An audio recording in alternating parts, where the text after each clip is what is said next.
Okay, so we're gonna start with the table saw and getting that cleaned up. You can see it's got some rust on it that's built up on it while it was in storage, and we just need to get that cleaned up. So we're gonna start here with a sander.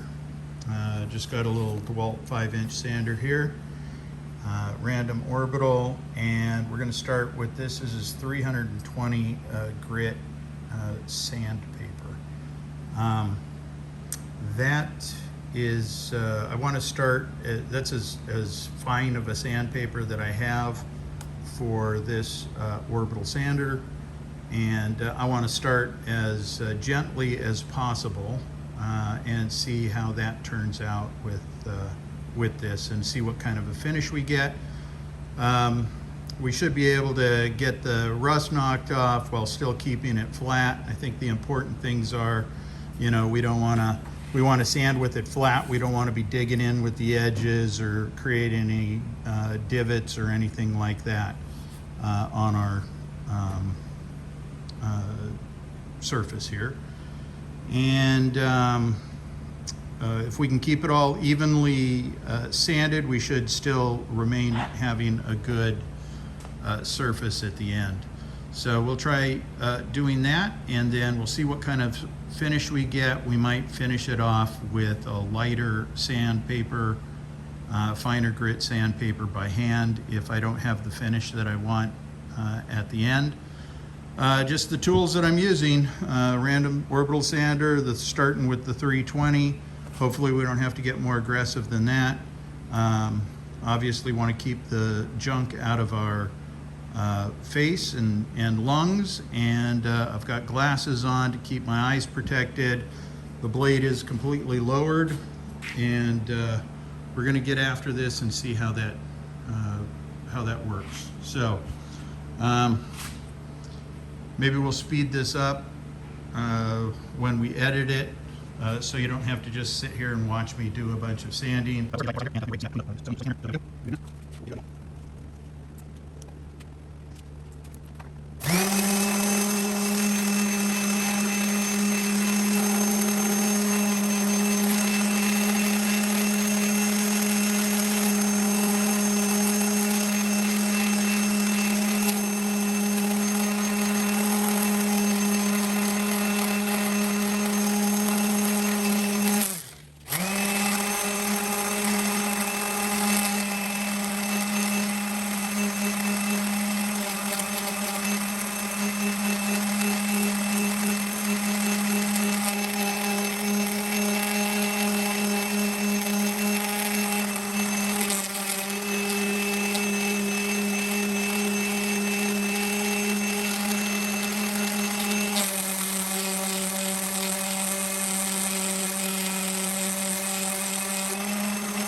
Okay, let's see how this is doing. Let's see if I can get in here without that light and show you what I'm looking at. Barely see it in this light, but you see these little lines that are going this way. Those are the old machine marks, and those are kind of what I'm watching to when those start to disappear, if I'm going too far in any one area. So to me that represents a fairly flat surface, but it's got these grooves, as you can see in those lines. If we were to zoom in on those, the flat surface is represented by the top of those lines, and they're running in the direction of the blade as you push your material through. Those are kind of what I'm watching for, to make sure that I'm not going too deep in any one area. And you can see that there's some pitting that I'm not getting to in some of these areas where that rust got a little bit deeper than some of those grooves. So that's kind of what I'm watching for. But generally this is a flat and pretty good smooth surface right now. And as my buddies and I used to say in high school, whenever we had put enough effort into something, I would say good enough for the girls we go with. So looks like some pitting. I might come back, do some 320. I can feel those with my finger. Some of these I can't feel with my finger, and that represents good enough for what this table saw has to do. Generally thinking, you know, a board is pretty wide, and by the time you're out here on this end, you're talking about a piece of plywood that's not going to matter much. It'll matter maybe a little bit more in here where we see some of this. That's really rough. I can feel that with my hand, definitely. You know, this is very smooth, glass-like, and so that's what I'm looking for in the surface, so that my material will glide across the surface without resistance. Over here I've got lots of friction, and I want to get rid of that friction and keep a flat surface. So that's what I'm trying to do as we work through this. This will probably be some hand sanding that we do inside of this. I'll probably spare you that, but this is in general what we're looking for, is to get rid of this pitting. I can feel these. I haven't spent as much time on these as I have over here on this surface. So we'll keep working it. I think maybe I'll change that. I'll change out that paper, and we'll keep going on this. But that's kind of what I'm looking at as I'm sanding this surface and trying to get that rust and get a smooth surface that's going to be done. By the time this is done, we get these rusts off. We might have a little bit of pitting, but we'll get this, put some wax on this surface afterwards to kind of protect it from some of the water and moisture in the air. So we'll get some wax on it, and then that wax will make it extra smooth and glossy as well. So that's what we're going for in the cleaning up of this tool. That's probably be the last time that I stop for the video, and we'll just clean this up and keep going, and we'll stop at the end and discuss how it goes once we get these surfaces cleaned up. So we'll get back at it.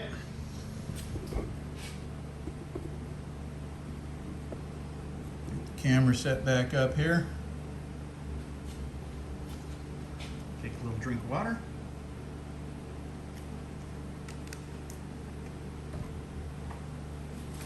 Get the mask back on and get back to it.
What is going on?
Okay, so let's try to check the surface here if we can.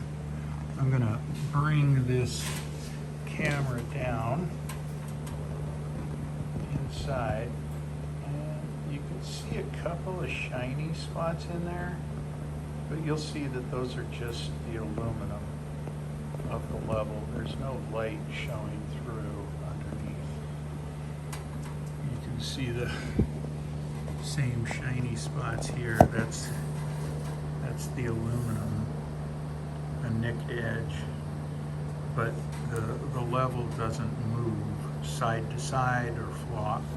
There are no high spots in the table, and we can move that level along that whole surface in this direction.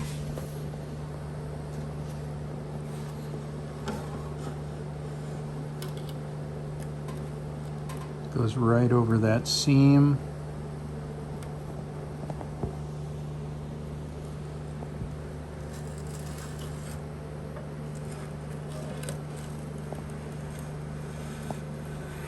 All the way across.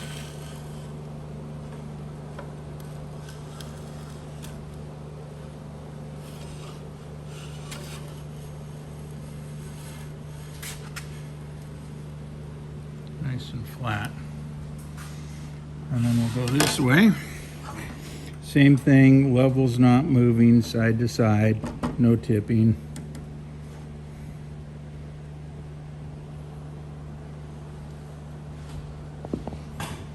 And I've looked at this on every end. I'm just kind of giving you guys a look at the table as we slide across. There aren't any gaps on that surface, so we did a good job of sanding it and finishing it pretty evenly. So there's the clean surface on the table saw. I'll get inside, do these runners, and get those cleaned out to get some of that stuff. You kind of see those stains here, but again, I can't even feel those pits. But I know they're there, but I can't feel those with my hands. So everything is smooth and soft, and I think this table, other than these runners here, for my miter slots, we'll get those cleaned up, polished, and then we'll wax everything up, and I think we'll be good. So what we're going to do is we're going to tune it up with the original throat plate in it. Is you want to make sure that this surface is level and flat to your table. You don't want it to be raised or lowered so that your wood ends up, you know, kiltered when you're going through the blade. So first thing is get this thing level and straight. When I put this in, it is not level and straight. And I don't know if I can do this or not, but the first thing you can do is check it. And when you put it in, make sure that this screw is loose. So you want that not to be a hindrance and to be putting pressure on your plate because that would secure the plate. So you want it to sit flat. These four little bolts here sit on a shelf down below, and with that you can adjust it. So when I put this in, you can hear that it rattles, and we want to stop that rattling, and you can hear that it rattles when I tap this back corner. So first thing we want to do is take the straight edge, put it across that, and see if it is flat or not flat. And when I put my eye down on it, it actually looks flat. Now, with that flat, I can still hear a little bit of a rattle. but it's not as bad. So that means the ruler is pushing down on it a little bit, okay? So that tells me that that screw, when it's down, is probably pretty close. So, oops, check it up here. There's no rattle when I'm doing this here. So I think this one and this are level. These two screws are level and it's flat. It has to be one of these two screws. So that's my suspicion. So let me put this Allen wrench in.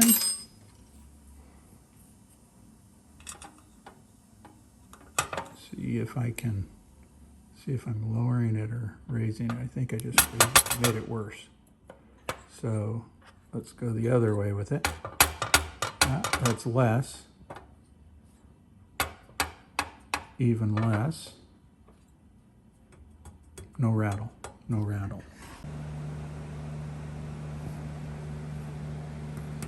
No rattle here, no rattle here. Maybe the tiniest bit of rattle. Okay, that's gone. That's just me tapping on it. Okay, so with that there, now we look at it again. Well, that doesn't help either. But there is no gap. I'm looking here under the camera. There is no gap. That is perfectly flat with both these surfaces. And it was this that just needed to be lowered a little bit. So that is how you adjust your throat plate. Just get a straight edge, come straight across, and check it front to back, and then just those screws so that you get it into place. Then when you tighten it, we have to get this down. Now when we tighten it down, if we over tighten it, then we're going to pull down on this side and lift because it's pivoting from over here.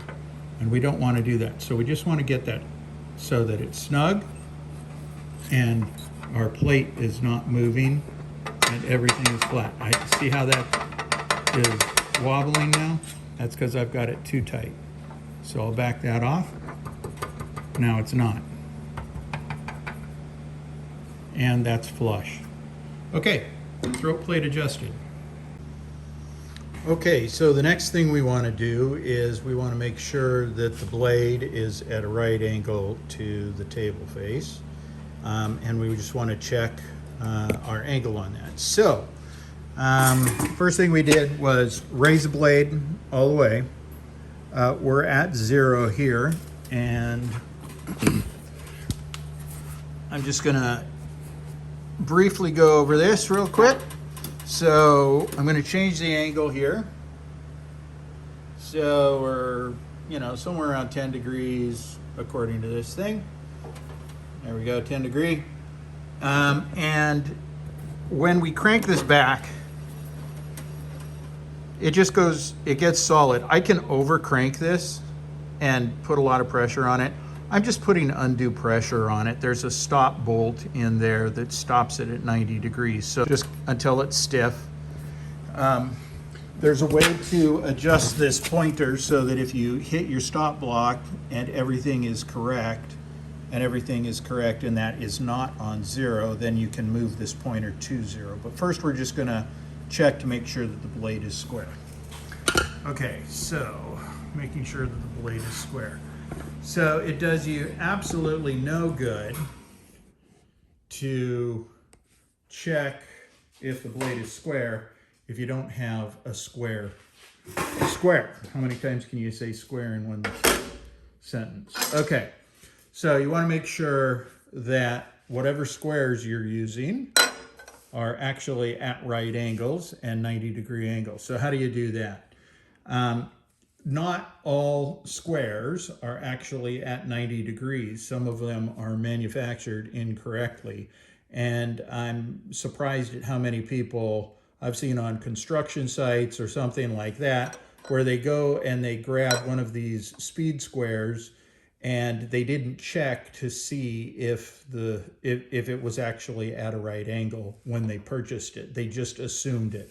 So check to make sure that whatever you're using is actually at right angle. So the best way to do that is at the store when you buy it. Okay, put it up on a get a straight edge, like a level at the hardware store. Put your square onto that straight edge, and then take another square like this framing square, okay, and put it up next to that, okay. And let's just get these things so you can see. Hopefully they're not the same thickness, but there is no light between those. Let me point this up a little bit so that you can kind of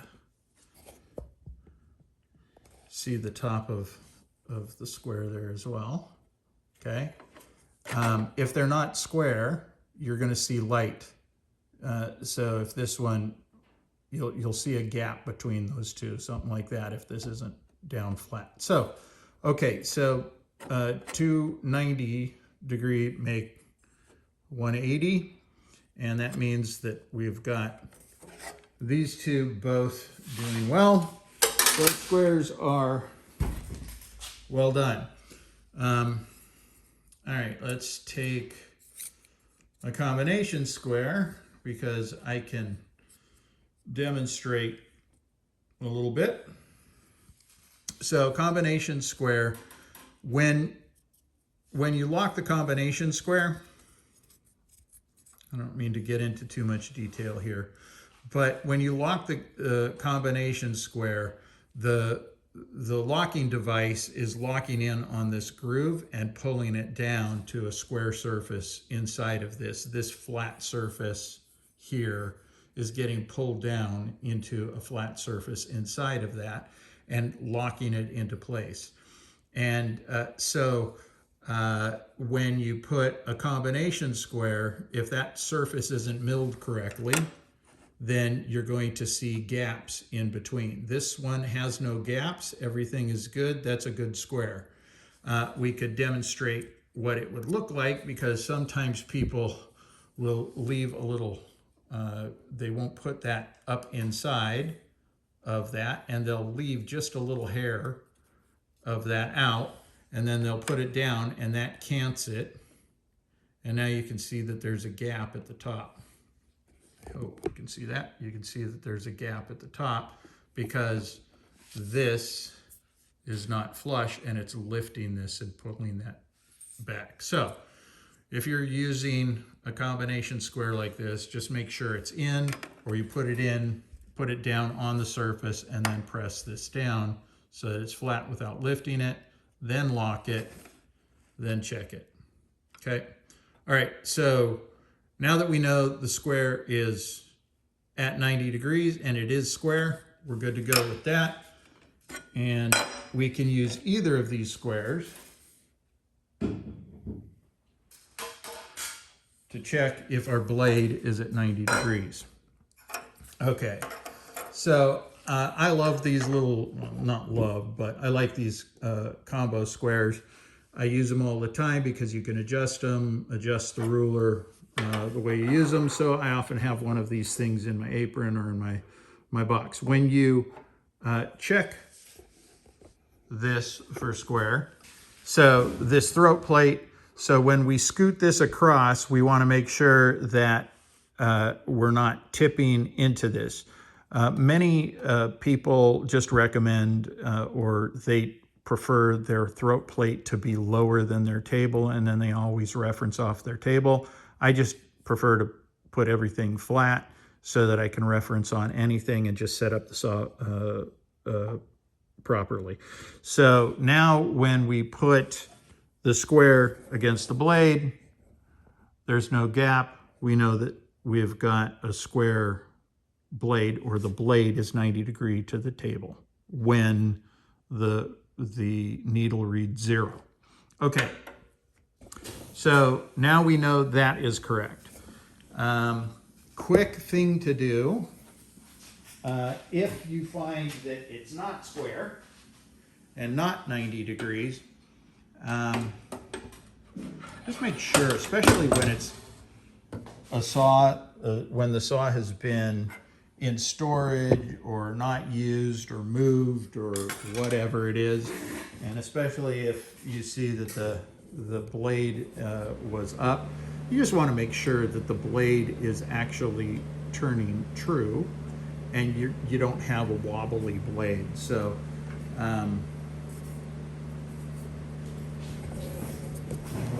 I just put up a miter and make sure that that thing's at 90, or it's supposed to be. There's no guarantee that it would be, but we know we just checked this square to be correct. Well, I think we'll just do it this way. And we can put that blade right against that. We can see that that's a flat blade. And let's spin it backwards so that the teeth don't grab it. And we can see that there's no wobble compared to anything else. Oh, those blades are sharp. Those points are sharp. Okay, so we know that this is good, that the blade is true, or spinning true. I've never seen one that's not, but I always check it anyway, just especially if things aren't lined up. So that's the first thing I do before I start adjusting the saw, because it might just be something simple that you can fix quickly. Okay, so we know that the blade is at 90 degrees here. Now, the important thing about table saws that you need to know is everything runs off of these miter slots. These miter slots are super important, and you want to make sure that your miter slots, are parallel. They should be machined parallel. That's pretty easy to check. You can just take a ruler, bumping things around here, sorry for the ride. Okay, so it's pretty easy to check. You just take your ruler, put it up against the edge of one of these miter slots. Take your reading over here. I'm going to do it on this side because it's a little easier to see. These numbers, they're a little darker. And it looks like 25.1 is what I'm seeing. And I could do that all along this. It'll be 25.1 all the way across. So I know these two slots are parallel. Get that out of the way. So just a quick thing, we just don't want those one going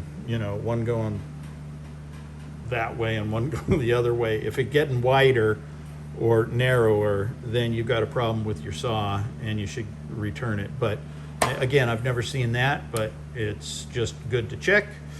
So, both of these slots are running, miter slots are running parallel to each other and are the same distance apart. Okay, now what we need to do is we need to make sure that the blade itself is straight and in line and running parallel to these two channels. So we know these two are parallel to each other. Now what we want to do is make sure that the blade is parallel to either one of these, and it'll be parallel to the other, okay? So how do we go about doing that? We know that the blade is true. We know that it's at right angle. And we know that if we tried a ruler here, it wouldn't be accurate enough. We don't, we could use a combo square like this and put it into the slot and measure across to that and see if it is going to work. So let's just put the combo in. We'll pick one tooth, put that, and it's just a little fiddly. And I hate doing it this way. I'm going to show you a better way. Okay. Just catches, and then you got to slide it back along that miter slot using that same tooth. We go backwards. We can see that they're all catching. So this is actually pretty close. We can see that that's rubbing as well. So this blade looks okay using the combo square. So now what we're going to do is we're going to attach this, and this needle is going to register any movement. Close it. Okay, so this is the tooth that we're measuring, and now we're going to rotate that to the same tooth to the back and see if it's the same distance away. So I'm going to put my finger on this tooth. I'm going to move this to the back. Rotate that back until I get back onto that tip of that tooth.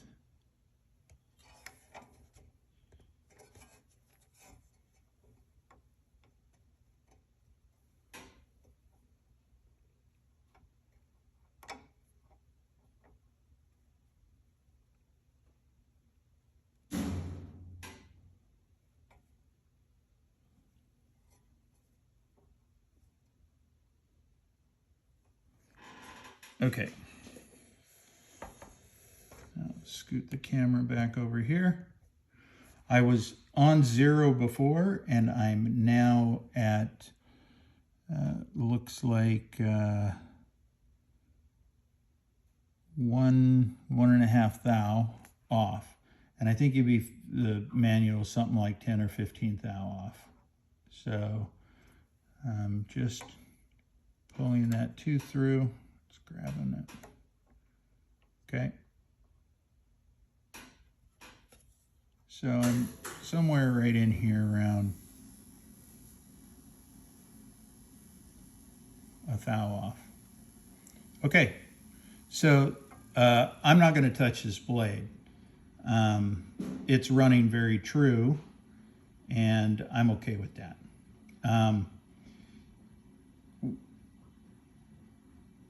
With it on this side, it's on the positive side.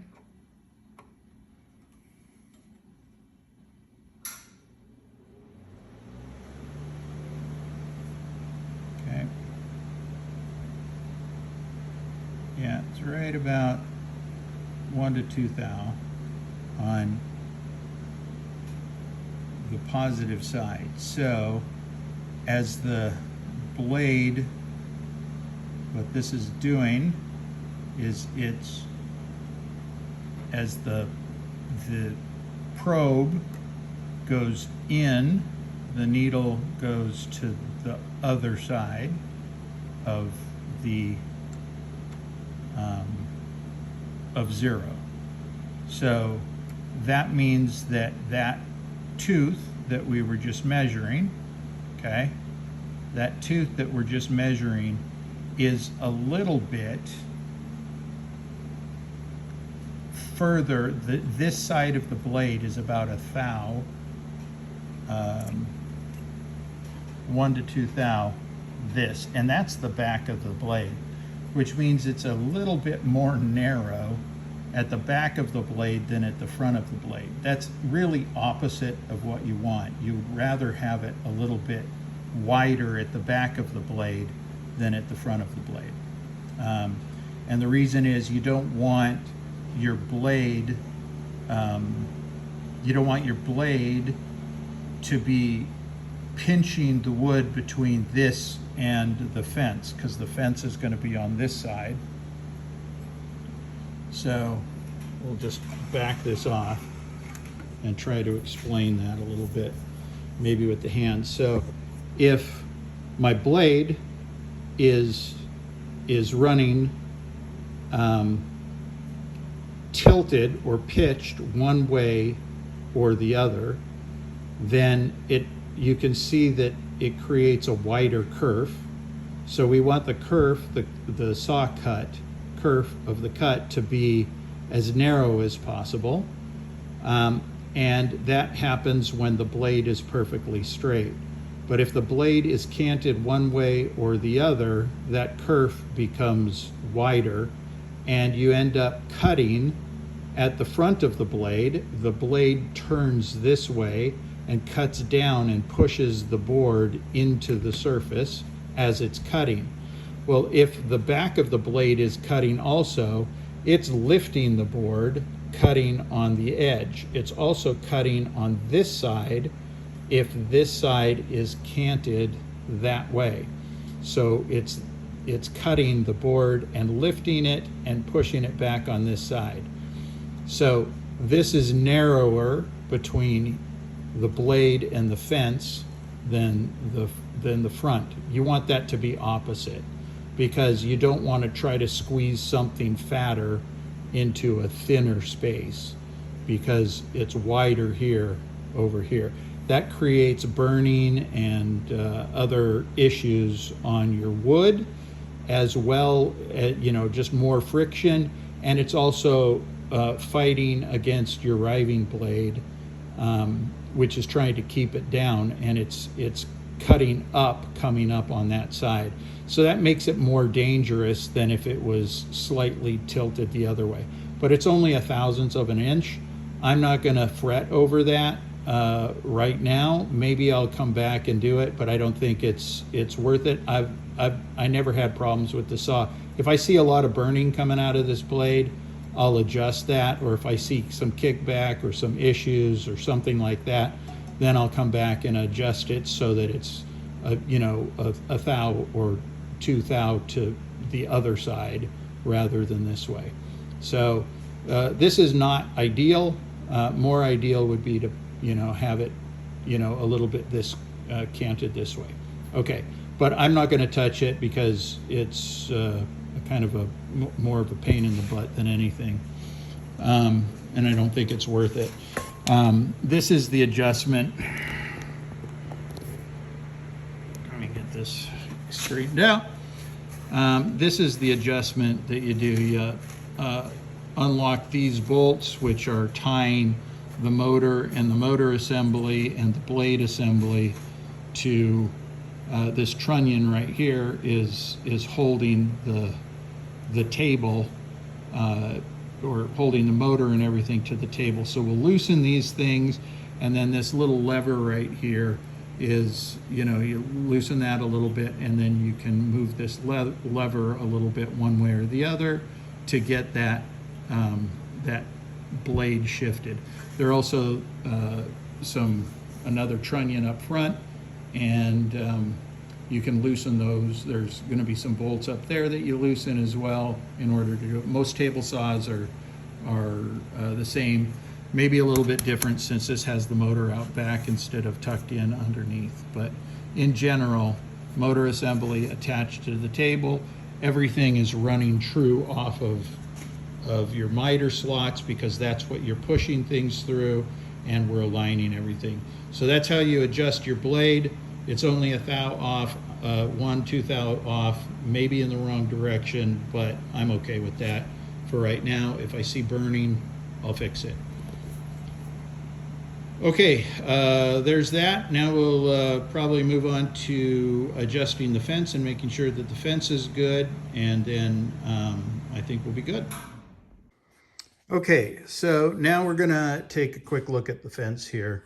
I always run my fence on the same side, so I'm only concerned about making sure that my fence is correct to this side of that. So when your fence is loose, it has wiggle room, and so it's not going to be completely parallel. It's when you lock it that it becomes clamped and is supposed to be parallel. So the quick, fast, dirty check is to use your finger. Your thumb, your finger has a pretty good feel for the slot edge versus the fence, the edge of the fence. And so when you pull one up to the other, that should be feeling fairly flush. And when you do, you get it locked down. Sorry, you get it locked down. Lock that down, and now this should be running parallel between this rail and the other rail if the fence is working properly. And now I use my finger and I try to feel with my finger to make sure that that is an even distance between the edge of this and the edge of that slot. This feels really good. You can't see any difference between the two, and so I'm pretty certain that this is working properly and that there aren't any issues with the fence right now. Now I can randomly move it out to some distance from that. I'm just going to grab my ruler here, and I'm going to measure from this to my slot. And let's just pick something on this side.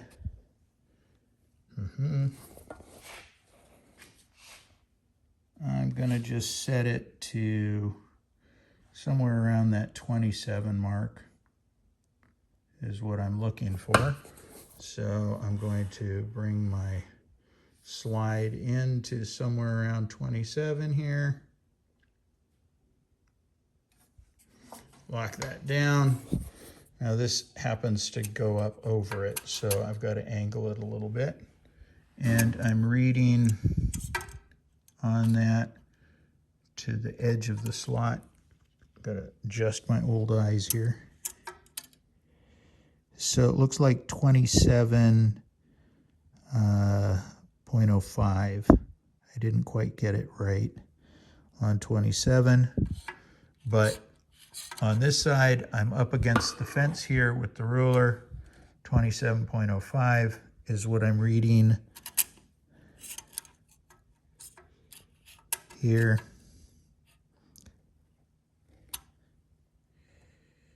Just over 27, not quite 27.1. And then I want to do the same thing on the back.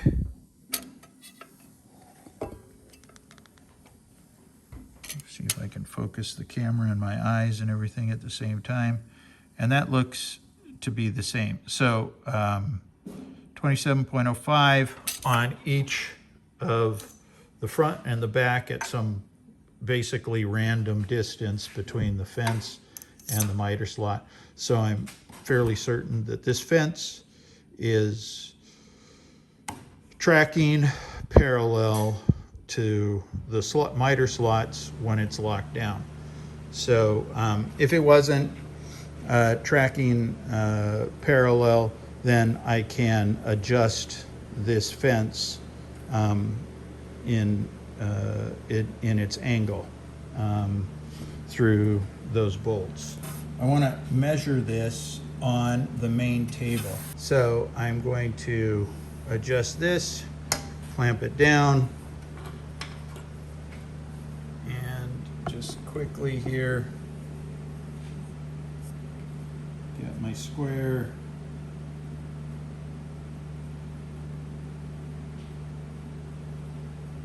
Locked in place and down. And I just want to take a quick look here to make sure that I'm not seeing a gap below or at the top. Right angle, so I'm happy with that. So fence is adjusted, blade is adjusted. We could tilt this to 45 and then check the 45 stop. I'm more concerned for this video, I'm not seeing any problems with the blade, so I don't think I'll go through that. This video's been pretty long as it is. The only thing I can think of now is making sure that when I put on my guard. Okay, so I think that could actually use a little bit of adjustment, which means that I have to undo these two bolts and adjust this a little bit. What I'm looking for here is to make sure that this splitter is properly aligned with the blade. It doesn't look too bad right there, so I probably won't mess with it. This, I want to make sure that this edge is lined up when looking down the blade. From the back it looked like it was off, and then I want to make sure that these things are operating appropriately,